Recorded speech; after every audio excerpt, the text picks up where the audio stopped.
All right, welcome back to the Snack Break. I'm your host, Snacks, and I'm here with Raury, one of my favorite artists. And so, if you can tell me, what's your favorite snack food, and what did you grow up eating? Snack food? Yeah. Right now, my favorite snack food is blueberries, bro. I be eating straight up blueberries and cashews. Yeah. Sometimes before I go on stage, I eat Lay's chips. Only because I heard Frank Ocean eat Lay's chips before he goes on stage. Oh, yeah, that's so dope. Yeah, a lot of people eat Lay's chips before he goes on Yeah. stage. Yeah, bro, and just like chocolate and shit, bro. That's what's up. Yeah, that's my favorite snacks. Okay, can you tell me your mindset when you were, what was going through your head when you did the Dolce and Gabbana Bro, walkway? I thought I was terrified, bro. I thought it was gonna anything could happen. I thought I'd get blackballed. I thought I would get detained and turn up dead. I did not know what was gonna happen, and I was scared. Did you tell anyone before you? Yeah, I told a lot of people. I talked to Luca, I talked to Michael, like a lot of the dope models, and they understood why I felt the way I felt, and that's when I learned that I was a music artist in a position of these models. So if anybody could do it, it needed to be me.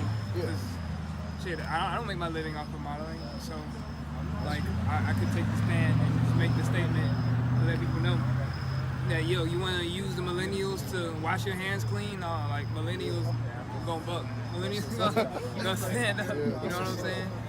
So yeah, and I also realized, man, like that there's no in between on what you stand for. Like you either like the solution, or part of the solution, or you part of the problem. So when I was about to walk for that, I was like, man, I'm either about to represent them, or I'm gonna not represent them. I'm either gonna walk across that stage or not walk across the stage, or walk across the stage and make a statement. So I chose to make the win-win. Okay. Yeah, that's what's up. What's my bad. I have these questions, but hey. Okay, what's your musical influences? Like who? Musical influences, I would just go back and say number one definitely has to be Corinne Bailey Rae. Okay. I love Corinne Bailey Rae.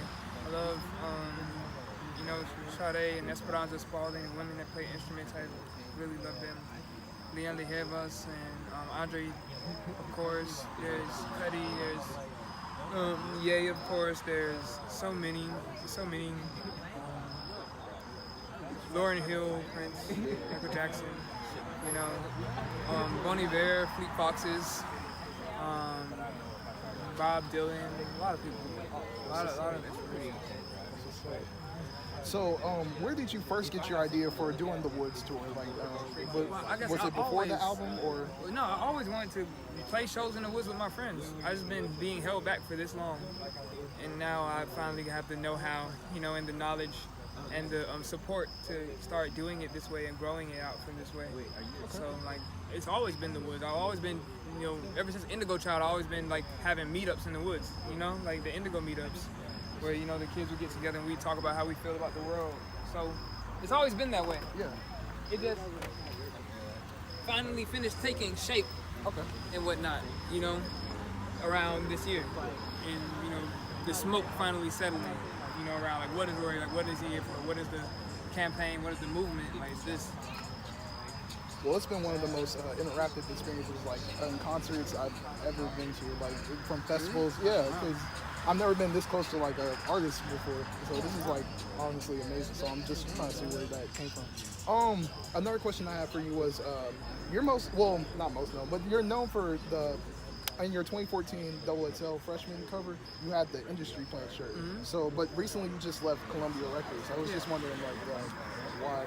Well, one, cause man, I'm one of the realest motherfuckers out here, bro. That's and true. For people to say that shit, like I don't give a fuck about what they saying. So I'll go on XXL, like I made myself, bro. So I'll wear a shirt that says it. Like what you say to me, it does not faze me, So I did that to make that statement. And number two, I left Columbia because once again, like they love Renaissance in that whole situation, man. They're not trying to really bring about a renaissance of love. People are just trying to, continue feeding the beast, continue, being a part of the system. And I make music to liberate minds. So I'm not about to wear the mask and not walk the walk.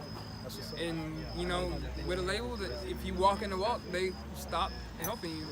You know what I'm saying? Like if they'll do all kinds of even management will do all kind of minor things to manipulate the kind of music that you're making, so you can just become just like everybody else. And I don't know how all my other idols got turned into, you know, something else and just became whack. But, you know, I think I know now how it happened. And it was just manipulation and horrible management. A bunch of people who aren't creative that want to have a hand in creativity, but they're not creating from the soul. They're just creating based on what they're watching everybody do. And that's why the game is getting whacked. And that's why, you know, like, we don't got no more Arethas. We don't got no more Beatles. We don't got no more Michaels. We don't got no more Princes. We don't got no more Pops. We don't got no more Biggies because of hyper-capitalism in the game and people not staying true to who they are. People not loving music. They don't love music. They love money. You know what I'm saying? But I love music, so that's why I had to learn how to engineer myself. I've always I always knew how to produce and write all my stuff, but learn how to set up my own live show and carry my backline and handle all these wires and set all that shit up. Because if you don't take that route like Prince did or people like that did, it's always subject to the manipulation of other people. So I had to cut all that shit off and learn how to stand completely on my own 2 feet and move unshakably. Like, so couldn't nobody ever stop me from doing a show right now. Like, couldn't nobody stop me from making an album like right now because I know my shit and I know how to set everything up. So at this point, all I have to do is stay alive and eventually, like, I'll do me. So, yeah, man, it's about foundation. It's about, you know, your own skills, not, you know, about, you know, all that hoopla. A lot of these niggas come and they burn out. So, you know, you build a movement. And it's about growing with y'all, you know, growing with the crowd and having a genuine connection and not just this idol worship connection. Because then 10 years from now, like, I won't be able to walk around these streets. You know, but I want to be able to walk around these streets. I want to be able to walk around whatever street, no matter how big I get. And it's like a respect thing. Because I don't want everyone to be like, tear this thing apart. Like, because I know, like, for a lot of people, it's just, we don't really see artists as people. We kind of just see them as these, like, models. I mean, that's kind of dope in a way, but I get what you're trying to say. Mm-hmm. Oh, speaking of your album, are we ever going to see it on Apple Music, though? Because I'm actually getting it mixed. And all that stuff together and might put it on all platforms. Because I listened to it on DatPiff and SoundCloud. But I know, like, I always like look for you with commercials. Yeah, you gotta get rid of it. You gonna get rid of it. That's dope. Yeah, man. 2 more, and then I'm gonna let you go. One, a personal one. Where did you get your signature hat, like that hat right there? Because I know. I cannot tell you. You can't. Damn. But I just want to say, like, you had like a bunch of me and my close friends just wearing straw hats and like going to the beach and stuff and listening to music. So it's just One more question? You know, I had it and then I lost it. I don't even know why. No, you're good. But it was really cool talking to you, and I just always been looking up to you since the Double XL cover, because that's where I really originally first found you, and like since then I've just been bumping all your music, man. So if you would like to tell the camera what you got coming up next, then that'll be it. Raury and more Woods shows coming up next. More revolution, more real music, more real food, more real shit. All right, that's been the Snack Break. So remember, stay hungry. Thank you. Thanks, man. I really appreciate it. You're really helping me follow my. It's gone. Said it's gone. Kill you. Kill you. Kill you. Share my cigarette with her. Yeah, I fucked her every Wednesday evening. Why do you always use that word when you don't even know its meaning? But see, I'll always be a friend. Yeah, I'll always be there when the sunsets. Well, we've been gifted with the end. Yeah, who really wants to live forever, ever. But I can't love your eyes. I can't love you. I won't love you. But if you want the lies, I'll provide it. I'll supply you. Said I can't love you right. Girl, I can't love you. I won't love you. But if you want the lies,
yours tonight.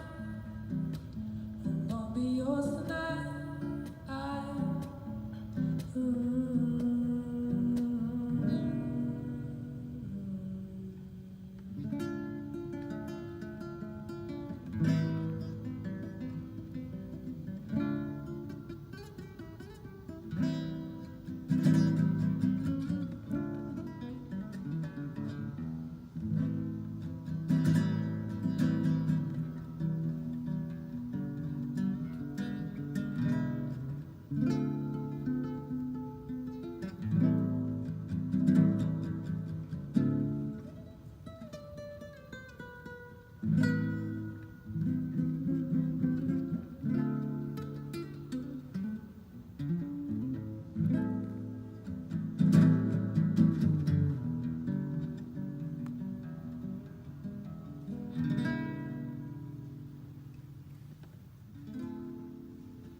This next song